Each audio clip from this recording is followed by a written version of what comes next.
before 10, which means that we already have that 10-minute tolerance. We'll begin. First, I'm going to introduce myself. For those who don't know me, I'm Carolina Grande, and I was the president for Lisbon Women Association until last year. And this is a very kind project to me. We started it, or we were planning to start it for a long time, for at least a year and a half, to make new rules of procedure. And with Teresa and Paula this year, we had the opportunity to finally move on with it and get it done. And I'm also going to be chairing the Security Council in the National Conference. So if you're participating and you're going to, and you're in the advanced committee, you're probably going to be my delegate. And I want to thank everyone for being here today once again, and thank especially Teresa and Paula for working in this and making it possible to review all the rules of procedure. It wasn't easy, but it was very pleasing to get it done. And we're very, very excited to show you what we planned for this conference and for future conferences by Lesbian Women Association. All right, so begin. And I wanted to begin explaining why. All right, so this is a brief overview, basically what we're going to speak about today. Don't worry too much about it yet. I wanted to start by explaining why we chose to review the rules of procedure and why we chose to make new ones. There are a lot of elements that are still the same. They were rewritten, but they're basically the same. There are new elements to the rules of procedure in mostly all of the debate. And that was mainly focused into facilitating the flow of the debate and the comprehension of the rules. We realized that there were many rules, and especially for beginner delegates, that weren't very clear or that didn't make sense when conjugated with other rules. So everything was fixed, including terminology. We also made rules more accessible. We are attempting to make a shift and to bringing the procedure closer to the real UN procedure, by prioritizing collaboration in opposition to basically a competitive debate in which you have two opposing sides. What we want here, and it's basically encouraging the co-committee and all delegates to find consensus and to reach that diplomatic exercise of making decisions in collaboration and not by debating and having one strong opinion about a subject. And we're trying to incentivize that. And we have a lot of new rules that are seeking to bring that to committees. And basically that those were the main objectives. All right, and I think we're just gonna start.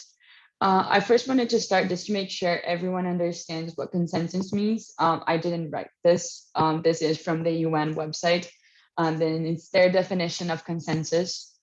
And basically, a lot of people think consensus is an unanimous decision, and it is not. It's a decision in which no one opposes to it. So basically, delegates do not have to vote in favor for a decision to be made in consensus. Delegates have to not oppose to a decision. And what we did in the rules of procedure was we included many possibilities of reaching consensus and making decisions in consensus, both during procedure and substantive voting, which means for chairs, especially, what we are going to be asking now is the first question after a motion was raised or when you're voting a resolution is, are there any objections? If there is an objection, then you move to voting. If there isn't an objection, the decision was made by consensus, and then you can proceed without a vote, basically. And what we're trying to get here, it's the point in which decisions are made closer to the real UN procedure. For example, in the United Nations Human Rights Council, about 85% of resolutions are approved by consensus, which doesn't necessarily mean all delegates approve of and completely agree with every aspect of that resolution.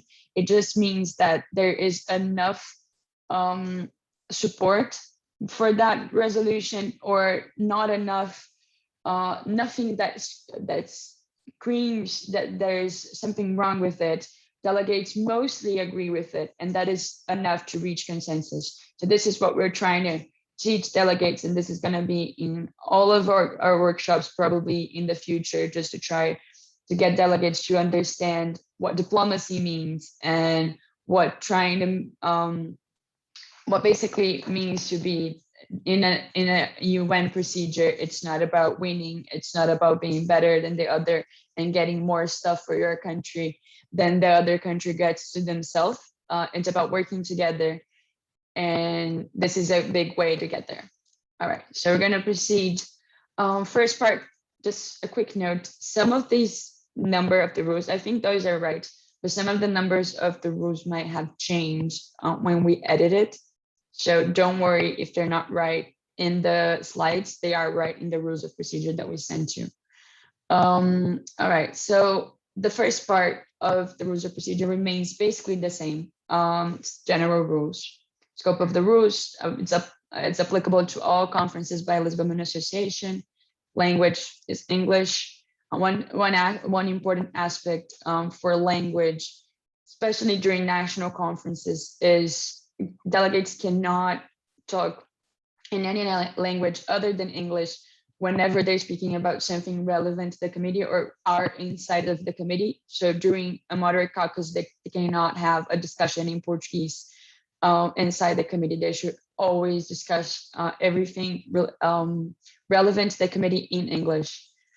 General powers of the chairperson. There's the only aspect here that is most relevant is that we changed the name. So in our last rules of procedure, we had a lot of names for the people that are mediating the debate. So we basically had probably dais, chairs, and then committee president, and that was very confusing.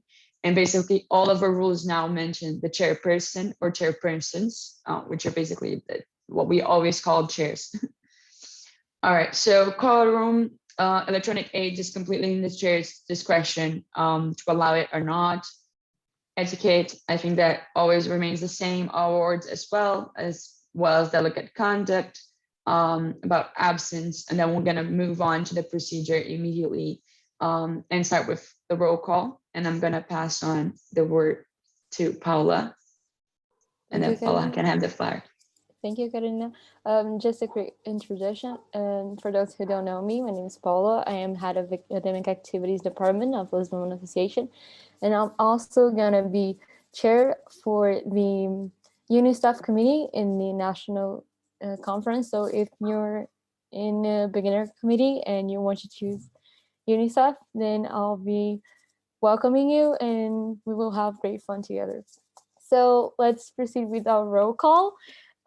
Those who ever participated in an MUN, this didn't change at all. In the beginning of each session, the difference is I know some people here may have participated in MUN debates that we do in academic activities, which are short. It's basically the time of one session. But into a committee, we have lots of sessions, and each session we have to go through the same roll call. So the chairperson, which in case of my committee, for example, I'll be passing through the order of all countries in English and asking if they are present or present in voting. And then if you're present, you can choose your, how do you want to clarify yourself. So the difference between present and present in voting is that when you're present in voting, you cannot abstain in any substantive voting. So when you're voting the draft resolution, for example, you cannot abstain. If you're present, however, then you can choose to do so. This absence power, abstaining power, cannot be used during procedural voting. So votings of motions, voting of basically motions. The voting of motions, you cannot abstain, just only in the voting of amendments, draft resolution, and all regarding substantive votings. In the case of representing observer states, so not a member of the committee, but you are there as an observer, so you are there for the whole debate, but you cannot vote, so you have to be present. It's the same thing for NGOs. You are there for the whole debating, but you cannot reply as present in voting, only for present. The absence, it's the same thing again. If you're not in the committee until when the roll call is done, you are automatically absent. And once you enter the committee, you just send a note, or we will see and recognize, and then you can say if you're present or present in voting. But if you're not, you're just absent, and we will have the A on our list, and so you will not have the power to speak whenever you're not recognized by the chair, if you're not on the committee, or if you didn't send a note, for example. You can pass the slide, I guess. Yeah, thank you. So then we can pass, after the roll call, we pass to set the agenda.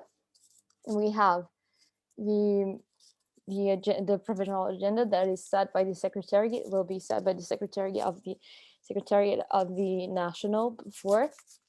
And if we have only one topic, which is our case for this conference, it will be approved by consensus. So that whole thing that Karina said before, if there aren't any, I forgot the word, sorry. If no one disagrees Objects. with me, Yes. yeah, Object. thank you. Then it's automatically passes. If not, then you have to go through a voting procedure, which you can see here. I'm not gonna pass it through all, but it's just you have a speakers list, pro, against, pass it, or you close it, or it exhausts, so it ends with the last speech. Sorry. Then we go to a voting procedure, which is simple majority. If it fails, when it's the two topics, you go to automatically to one topic. So when you have two topics or more, I don't think there is more, but two topics, one delegate raises a motion, suggests topic B instead of topic A to be discussed first. Then if don't have objections, consensus. If it does, we go through this whole voting procedure, and if it fails, then topic A, in this case, will be put first, not topic B. I'm sorry, Paula, just sorry for interrupting. Just to clarify, if you only have one topic, as it is in the national conference, you still have to go through the formality of having a delegate opening the floor after the roll call. There's only one motion possible at that time, which is the motion to set the agenda. A delegate still has to raise a motion to set the agenda and state that they want to set the agenda on the provisional topic established by the secretariat, which we already have. But the only thing is you probably won't have a vote because there's no way to object to that topic since there's only one, and the delegates can choose the order of it. You still have to go through the process of setting the agenda in the beginning of the committee. It's the only thing. You can go ahead. Thank you, Carolina. Then we move on to opening speeches, which is one of our new rules here. So basically, after the study agenda is done, after the roll call, the delegates, in a time between 45 seconds and 3 minutes, this will be said by the chairs of the committee. Sorry, the chairs of the committee. All delegations, you can be, you have the whole time that will be set to perform an opening speech. So you, for example, you have 2 minutes. You can use for how long you want this 2 minutes to deliver an opening speech about all of your all of the topics that you think are important to say. Basically, what are your country stands for? What do you want to see in the committee? It's a way of this is actually very good to pay attention to other delegations, so you can see if you have allies. You can see which countries are have a different point of view about a topic, which don't. And it's just very good to listen. This can be what I usually tell people is that take your position paper and try to clarify it and try to add more stuff so that you can tell people, you can tell the committee what are you standing for, what your nation, why your nation is there, why your NGO is there, why you're why you're an observer state that really needs to be there. So this is very important, um, actually, to happen.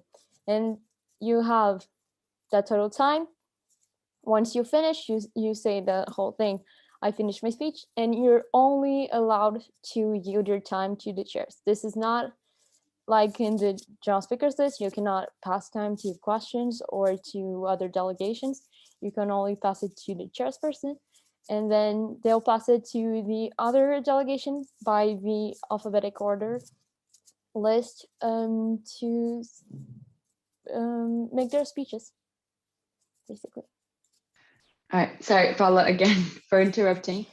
Go Just to ahead. clarify something, and this only because this is a new rule. I just wanted to make sure everyone understands why we chose to include this in our rules of procedure. And basically, I know a lot of chairs already did this.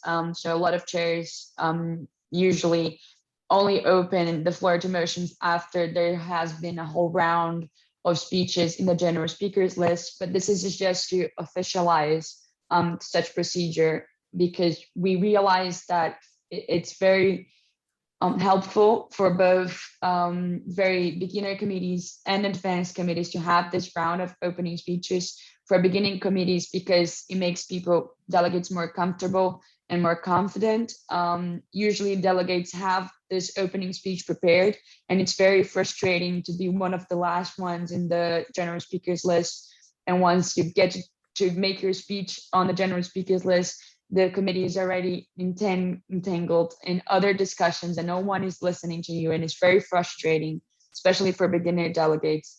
So we wanted to make sure they had that time. And for advanced committees, it's very usual that the committee gets lost because they don't listen to each other and they don't understand what the other delegates are saying. They're so worried about their own position that they don't listen to others and don't understand which block positions you have. And that's something very relevant to find your block within a committee. And this is why we wanted to make sure that this rule establishes at least once all delegates will speak.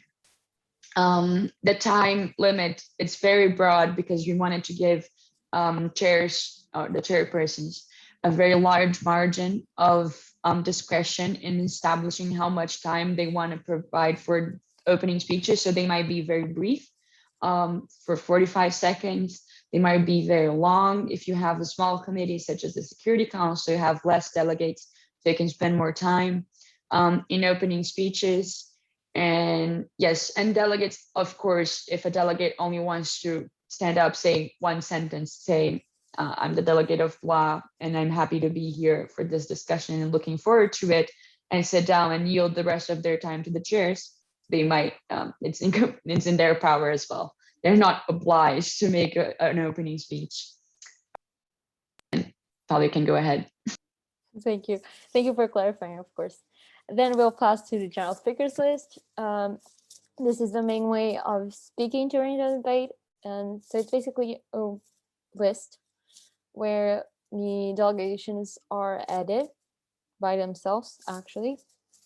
So if you're a delegate and want to speak, you add yourself to the general speakers list.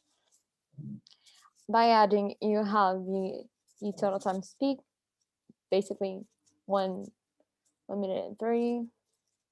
And you, this is the main way of speaking.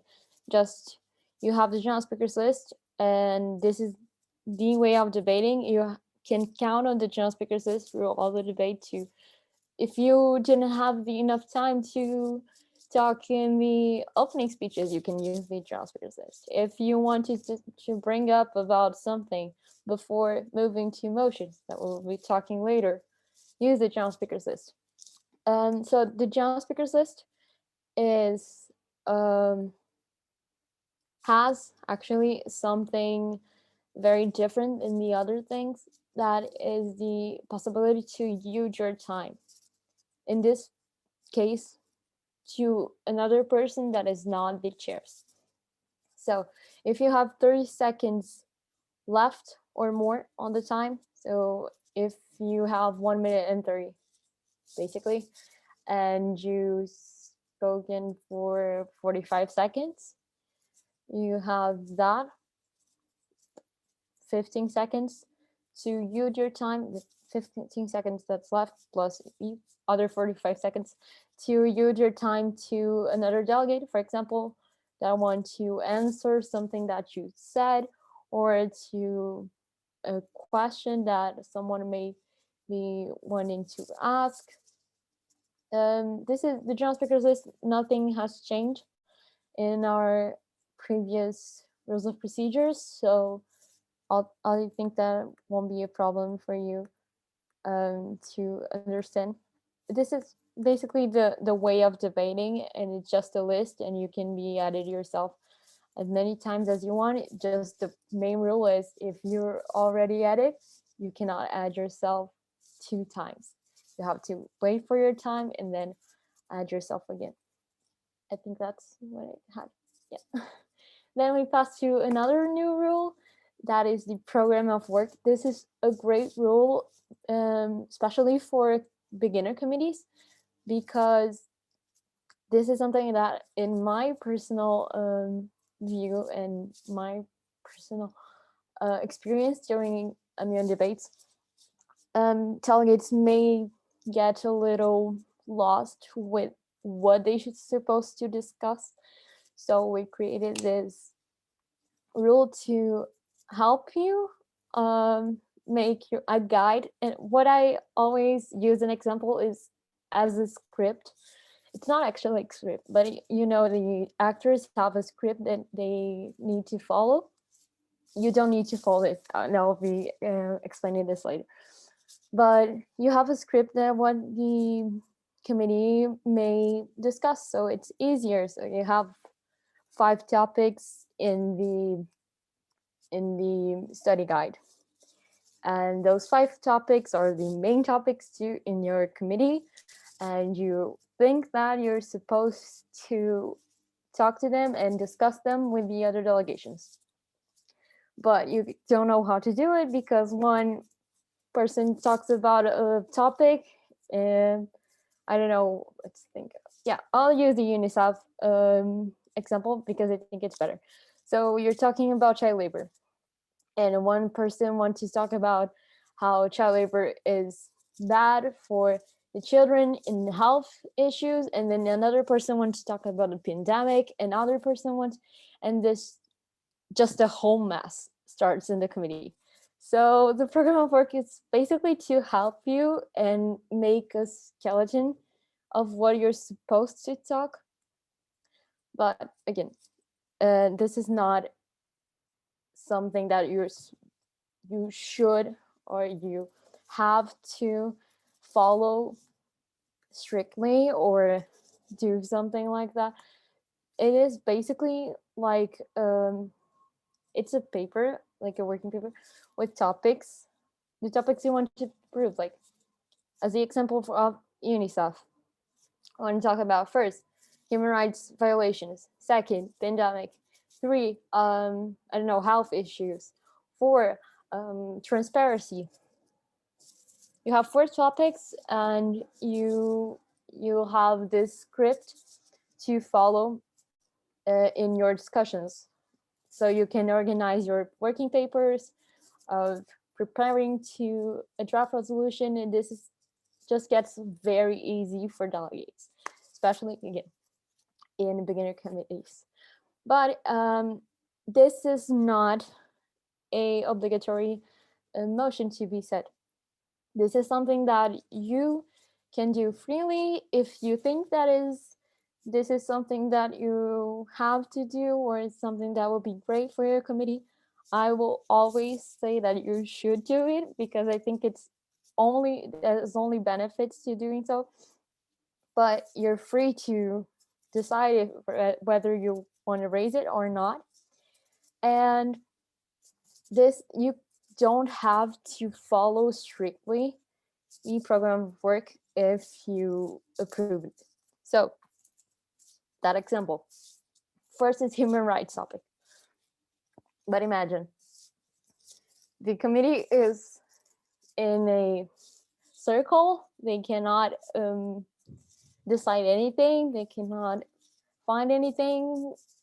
And you're a delegate, and my speech, there's no need to a formal procedure for that.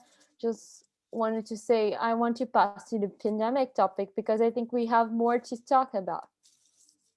You can do so. This is not a formal way of doing. You just decided, and you can go back to the human rights topic just to help, but it's not to bind the committee. And as a motion, you have to vote it, pass through a simple voting procedure, approved again by consensus. If it's not a consensus, if you have any objections, you go through again the speakers list, in favor, against. Once it's over, you pass to the vote. You can't count the votes, actually. Count the votes.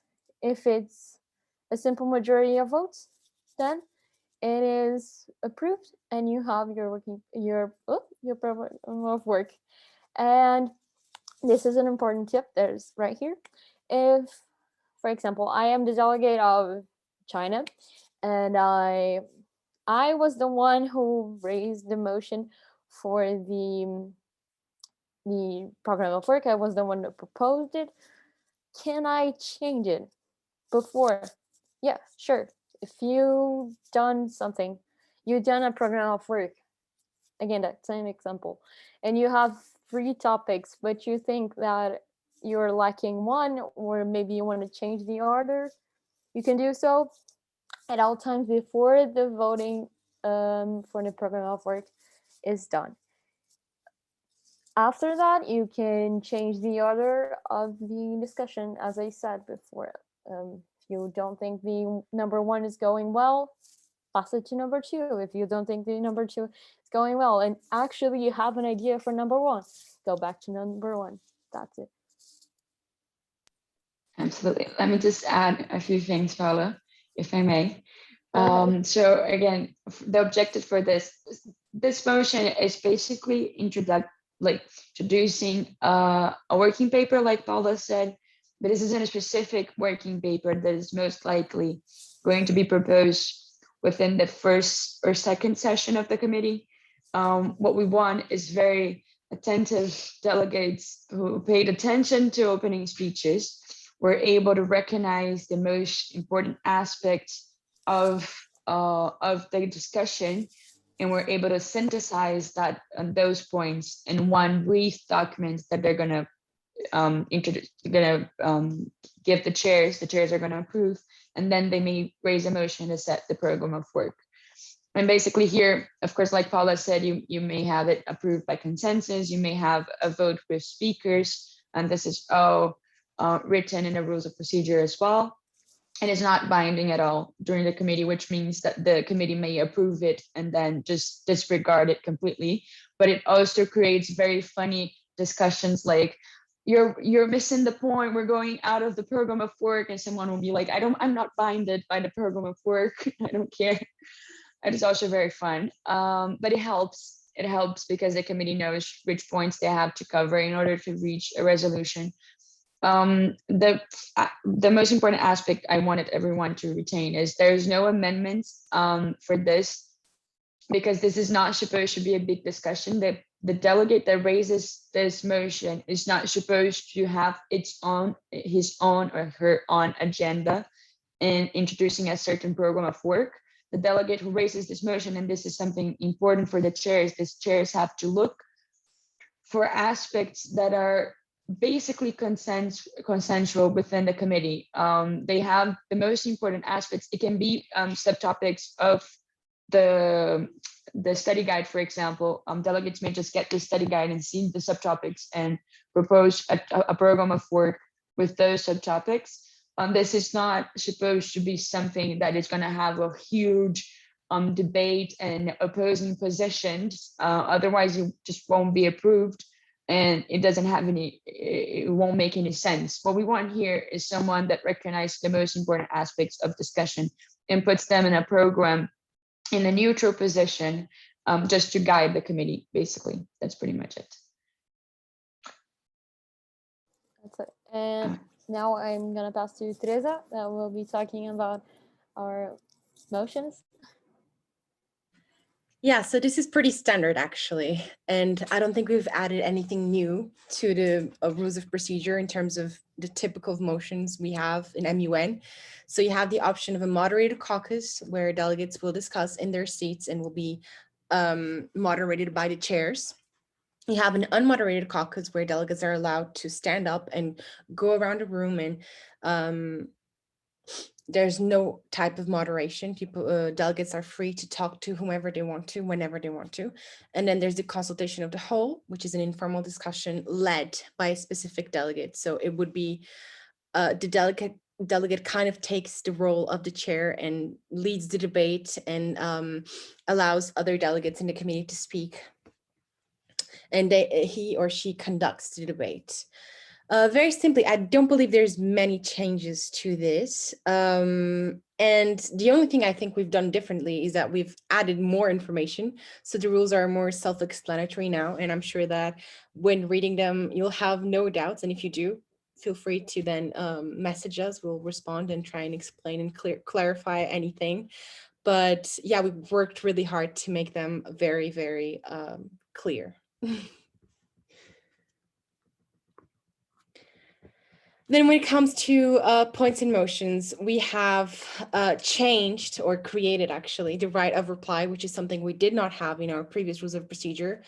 And this is quite a big change because we decided to take a very unique approach to the right of reply.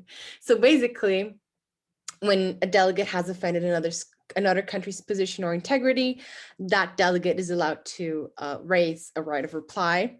And the chairperson will then decide at their full discretion whether or not to accept the right of reply. And if they do accept, and the delegate is allowed to take the floor and reply. But if the chairperson denies, the delegate will now, from these rules of procedure, be allowed to appeal in writing. So write a short note to the chairperson explaining why they believe they should have had the right of reply. And then the chairperson can reconsider and perhaps grant at a later time the right of reply so that the delegate may explain why they believe their national integrity was put at stake. But yeah, that's the main change here. So before there were no sorts of appeals, it was fully at the chair's discretion. But we do know that sometimes delegates don't really express themselves in the best way when it comes to right of replies, because it's such a fun motion and people tend to use it often. And then at certain points, chairs get quite sick of right of replies. They can't really hear them anymore and they're bored of them and they just stop allowing them. And this is a chance for delegates who really truly believe they should have had the right to reply to appeal to the chairperson by writing. And can I add something? Sorry, just before you move on. I was move on. You weren't? I'm sorry. Go ahead. Go ahead. I'm so sorry. All right, I'm gonna stop doing that eventually, but just because these are new emotions and just wanted to clarify. Basically, what we want here is if it's obvious, and we don't want the right to reply to interrupt the discussion. So we don't want delegates to be explaining themselves and why they want to write a reply in the middle of a discussion. At the same time, if it's super obvious, there's no reason why the delegate should wait for the chair to read its notes and go back, and then the moment will pass. So basically, if a delegate feels their national integrity or position has been offended in any way, they might raise their placards and say right of reply. They may not say anything else. They may say right of reply. The chairperson will then say granted or not granted. And the chairperson might say not granted only because they want to know more and know the reasons. And then the delegate would have to appeal in writing. And the chairperson might, at that point, come to the conclusion that they actually had a right to reply. They just needed more information. And this is completely acceptable. And this is kind of why we want the right to reply will be granted immediately when there are obvious indications that there was any type of offense. If it wasn't too obvious, it might be appealed and granted later on into the discussion. Right. Sorry, Teddy, go ahead. No, that's basically it. I was just going to add that as per usual, there is no right to reply to a right of reply. So obviously delegates cannot begin just to have a dialogue in the middle of the debate. So yeah, that's the main thing we've changed. Then when it comes to points, they are pretty much the same. We have the point of personal privilege regarding personal issues, and it may interrupt the speaker only if it is due to audibility. You have the point of parliamentary inquiry, which are basically questions regarding the rules of procedure when delegates are unsure of how they can raise a motion or any other issue. And then a point of order, that's when the chair or the delegate believes the chair is not following the rules of procedure properly. And the point of information, which is usually regarding anything else. Usually the most common is when's lunch, I would say, by far. So yeah, that's points and motions. Well, points. Now we're going to go into working papers and draft resolutions. As again, I believe we haven't changed much in terms of this. We have clarified the rules of procedure, so it's easier to understand now. And I believe the biggest difference will be that before, instead of saying that at least 3 members had to sponsor it and a quarter had to sign of the committee members had to sign the resolution, it had like other numbers. I believe it was 3 and 5. And now we changed it because committees can have such different sizes, and didn't really make sense for a committee with 50 people to like have a resolution be approved by the chairpersons only with 5 signatures. So yeah, we've changed that, and we've cleared the rules of procedure to make it easier for anyone to read them and understand what they are and how to write a working paper in a draft resolution. I would just like to add very briefly that we are working also on a guide on how to write a draft resolution, and we will be also publishing it and sending it to all the participants. So don't worry. If it sounds very complicated to write a draft resolution, there will be an in-depth explanation on the guide on how to do it. So don't worry.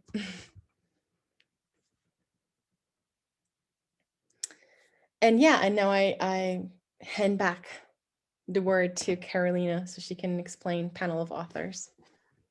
All right. So this is one of our new moments, or motions is a motion actually. It's one of the new motions in those rules of procedure. And it's also basically something that from experience we've done in committees. I've done as a chair many times, something really kind of like that. And now we just made it official. So it's possible after a draft resolution has been formally introduced, immediately after probably, the delegates who are the sponsors of that resolution may propose a motion or raise a motion for a panel of authors. And basically what this is a moment in which those sponsors, or whichever delegate they think it's fit, may go to the front of the committee stays sitting down, and the chairperson will not interfere, and those sponsors will have the possibility to clarify some fundamental aspects of the resolution. The committee may raise questions, so the committee may raise their placards, and those sponsors will choose who speaks and which questions to answer. And basically what we want is that the committee fully understands the motivation and the most important aspects of that draft resolution before moving into voting or amendments whatsoever. The most important aspect of this motion is, first, it's completely voluntary. So if sponsors do not raise it, the chairperson might remind them. If they do not want to make a panel of authors because they think the draft resolution was sufficiently discussed during a moderate caucus, they don't have to, but they may raise this motion, and the chairperson may only interfere during the duration. That can be no longer the 15 minutes. During this panel of authors, the chairpersons may only interfere to remind delegates that this is not a moment for discussion, but a moment to present the draft resolution. And the chairperson may end the panel of authors if he or she considers this rule is not being respected. So if she considers that this is actually becoming an immoderate caucus or way to getting the decisions by one aspect of the resolution, it may end on the panel of authors and suggest the committee to propose another motion that is more respectful of what they want to do in that point. So yeah, it requires a simple majority. I think there's no other big point here. And then we'll move on to explaining the line by line review, which is probably the biggest change. It's still very shy, so it's still as a voluntary motion. Also, chairs may suggest that the committee does it. Chairs may suggest the committee doesn't do it. It's completely up to the committee to decide whether or not to raise this motion and to approve it. But it's one of my favorite, probably my favorite change of this new rules of procedure. And it's the attempt to reach consensus and to approve resolutions by consensus. So if in the first few conference and debates, probably delegates will have a hard time reaching consensus. And something that I always hated as a chair as well, and just between us, is amendments. And this also helps to not have amendments, which is also great. And all right, so this is in a moment after the draft resolution has been introduced, when the committee feels confident that it has thoroughly discussed all aspects of that topic and that they have a very good draft resolution tabled and approved by the committee, and they want to start discussing the draft resolution. This is during open debate, not during voting procedures. And this is before amendments are introduced. The committee may raise a motion for a line-by-line review. And the line-by-line review will basically consist in a period in which the chairpersons will read the entirety of the draft resolution. This also helps first-time delegates or beginner delegates or most delegates, less attentive delegates, to really read and understand the whole resolution, which is also great. Basically, the chairperson will read, it's written chairman there, it's wrong, but it's chairperson, will read the whole resolution, pausing after each paragraph. If a paragraph is really long, may pause after a few sentences. It will pause and ask the committee if there are any reactions to that sentence. Then the delegates may raise their placards and say if they want to add something, if they want to delete something, if they want to replace or retain. And basically these are opposing reactions. So let's say you have, I think we have an example here. Yes. You have the chairperson will read the paragraph and ask, are there any reactions? And let's say a delegate wants to replace the word developing, or the words developing countries for emergent nations. And then the chairperson will ask, are there any further reactions? If there isn't, then that suggestion and that reaction will be considered to be approved by consensus. So we would automatically change the draft resolution. If a delegate does not want that reaction to be official, it may react in the second moment. So the chairperson will ask if there are any reactions, and that other delegate that opposes will say that he or she would like to retain the wording or the words, the term developing countries. The chairperson will then state that there is no consensus and the text will remain unchanged. If there are opposing reactions, the text remains the same and will need an amendment to be changed. So basically, this is the simple procedure. I think it's very thoroughly explained in the rules of procedure. It might be hard for chairpersons to understand or even delegates to understand for the first time.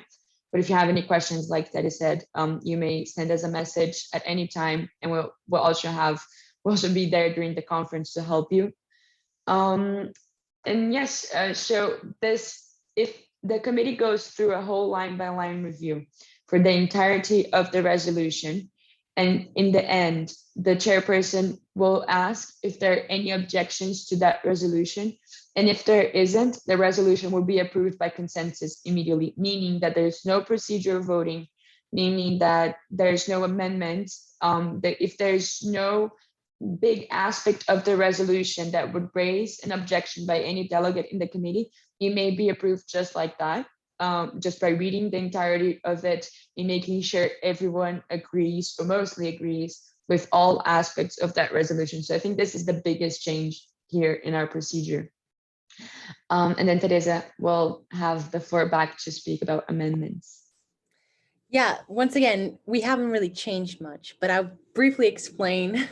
So after the draft resolution has passed, chairs will open the floor for delegates to introduce amendments, and delegates will then have the opportunity to add something to the draft resolution, to modify something to the draft resolution, or to suppress. So that means to take out something from the draft resolution.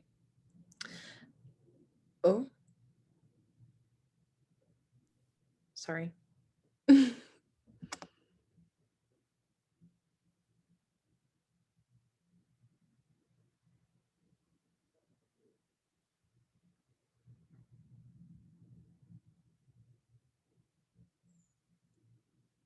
Okay, perfect.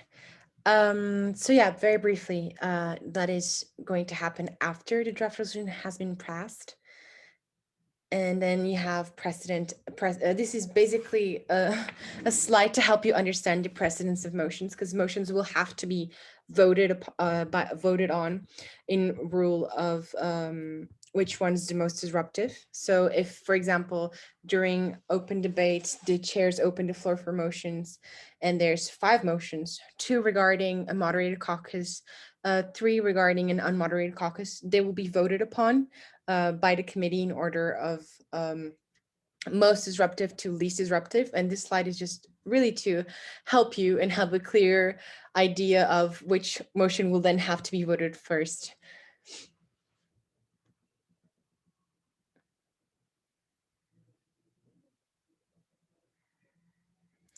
Okay, I don't know if, yeah.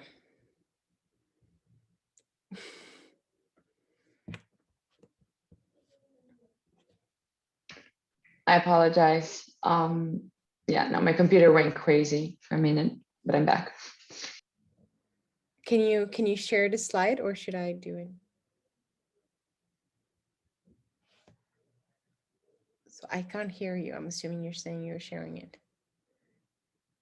Yeah. Yes, I have shared. Share screen. There you go. Okay, so we can. So yeah, after precedence of motions, we have procedural voting. So as per usual, in procedural voting, there is no abstentions. Delegates who are present or mention themselves as present in roll call always have to vote during procedural voting, and they may abstain during substantive voting.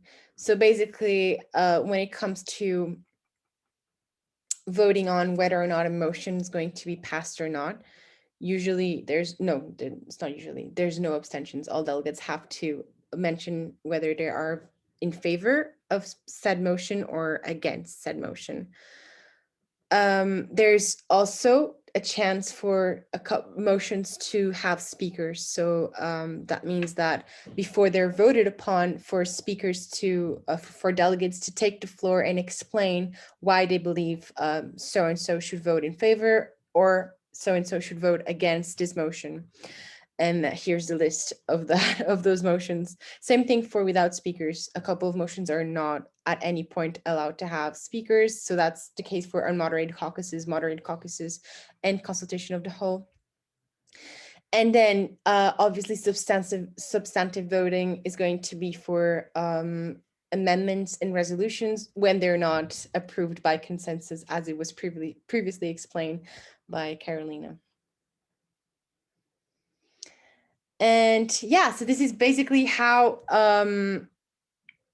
voting will work at the end of the debate. So when the general speakers list is ended, the committee will then be able to ask several motions. If there is, for example, more than one resolution in the committee, so 2 blocks have worked on different resolutions, delegates may choose which one they want to vote first. And this is very important because the first one being approved will be the one being approved by the committee, and the order is very important. Then you can also vote for a division, you can motion for a division of the question, and that will be basically to, I think this is wrong actually. We need to clear that up, because isn't the division of the, if I'm wrong, but isn't division of the question when delegates have to speak and vote specifically, like the delegates will, No. the chairs will in alphabetical order ask for. That's isn't that that's a roll call vote. And then you may have a right to explain your vote in a roll call vote. So if you say yes with rights or no with rights, then you have the right to explain your vote. The division of the question is when you select a couple of a block of paragraphs you want to vote together, and a certain paragraph or a certain block of paragraphs that you want to vote in a different vote, because then you have more possibilities of your resolution passing. Yeah, exactly. But this is, I think, also pretty clear. I should have read the rules of procedure with more attention clearly. And that's what I advise you all to do, basically. But we haven't really changed anything here, except for the fact that you are now, resolutions will be approved without substantive voting if there is a line-by-line review and no delegates opposed to the resolution. So yeah, Carolina, go ahead, explain this slide. All right, so this is your typical slide of flow of the debate now with our new motions, which made it very cute, in my opinion. Oh, program of work is weird here, but whatever. So basically you have roll call, agenda, opening speeches, and this is all, there's no other motions during this period. So you may only have the roll call first, and then you need no motions. Well, you have the motion to set the agenda, but you don't need a motion for opening speeches. This is all mandatory. And you have no motions for a moderate caucus or moderate caucus or anything else during that period. And then you move on to open debate. And you stay in open debate until the general speakers list is exhausted or there's a motion to close the debate. So basically here you have the general speakers list. Points and motions might be an immoderate or moderate caucus, consultation of the whole. You can have the motion to set the program of work. And then from the moderate or moderate caucus or from the general speakers list, you may have a line-by-line review. If there's an objection, you go back to the general speakers list as per usual, into the general speakers list is either exhausted or there is a motion approved to close the debate, and then you move on, and then the debate's closed, and you move on to a substantive vote, which Teresa just explained. Okay, so new motions. We have now 2 more slides. It's almost done. We have a few new motions for the Security Council. Basically, also motions that we used to informally accept. Before, veto rights always existed. It's now just they're specified in our rules of procedure as well. But there are 2 motions that we used to accept before, but now they're there written down. One is for closed door meetings, and this is also related to the press, which we'll see next.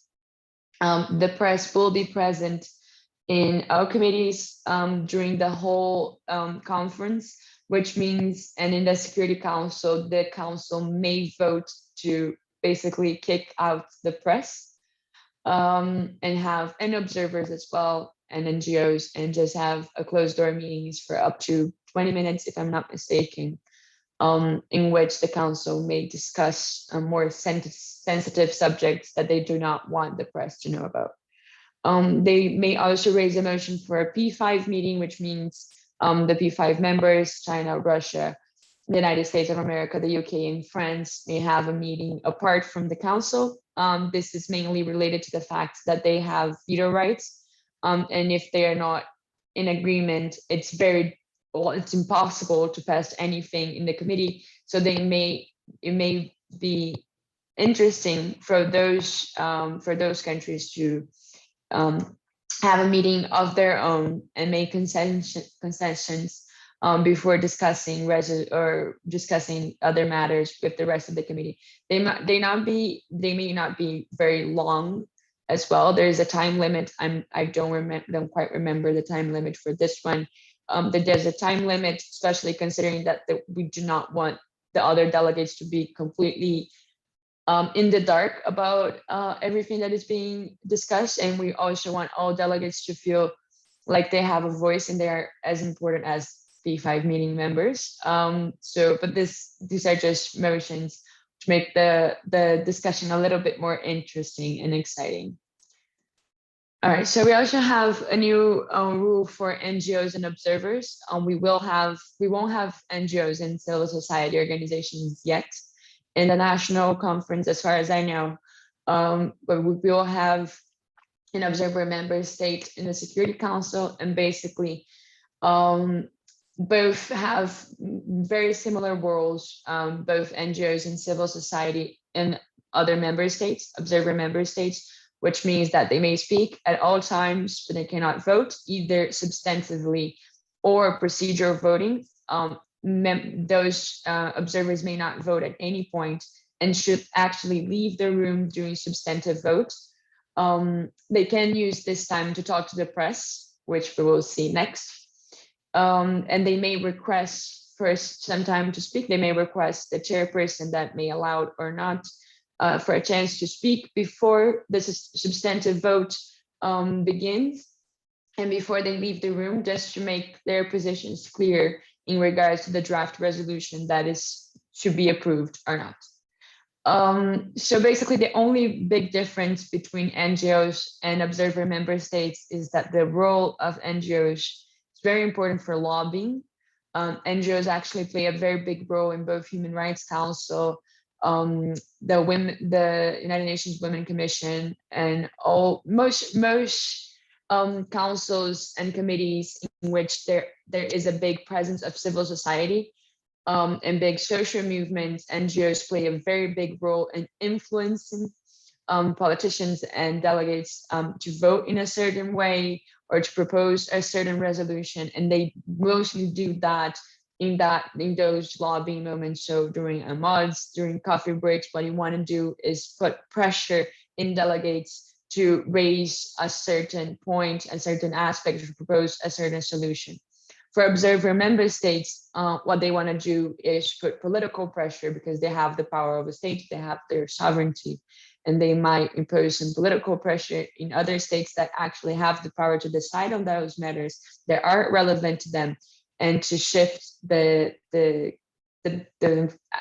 role of the committee, or the roads that the committee will follow, very softly, by speaking out and by reaching out to other delegates. All right, so we'll move on to the press, which is also very fun, and has been a part of our last national conference. And it's very exciting because they're just starting, but this is the first time we actually have rules for the press in our rules of procedure. First, we have the role of the press. It's there written down. The presence of the press. The press, although does not respond to the committee itself, it's not part of the committee, it will be subject to the requests of the chairpersons at all times. Chairpersons are the biggest authority within the committee room, and they can ask the press to leave if they're being disturbing. They can ask the press to be more quiet or to respect delegates. At all times, they have the power to do that. But the press also responds or answers to the editor-in-chief, which is responsible for the whole entirety of journalists. And basically what we have, the biggest news here is that we have a motion for elements to the press. This is a very new creative motion that we proposed. And it's basically a document, kind of like a working paper, that can be approved by the entire committee and should be a very brief document, probably in bullet points, that basically covers what the committee has done in that day, the most fundamental aspects of the discussion. And the committee will then will approve the document and choose a delegate to read that document to the press. And basically, this is a very simplified procedure, can only be approved by consensus. There's no voting, there's no amendments. The simplified procedure can be done through a line-by-line review. Just basically, the chair will read the bullet points and make the necessary changes as suggested by the committee, and then the delegate will go at a time arranged with the editor-in-chief and the journalist in front of the press, and just basically pronounce in the name of the whole committee. Of course, delegates are also free and even encouraged to make individual press statements at any point, and they can even ask the chairperson to leave the room in order to make an individual press statement.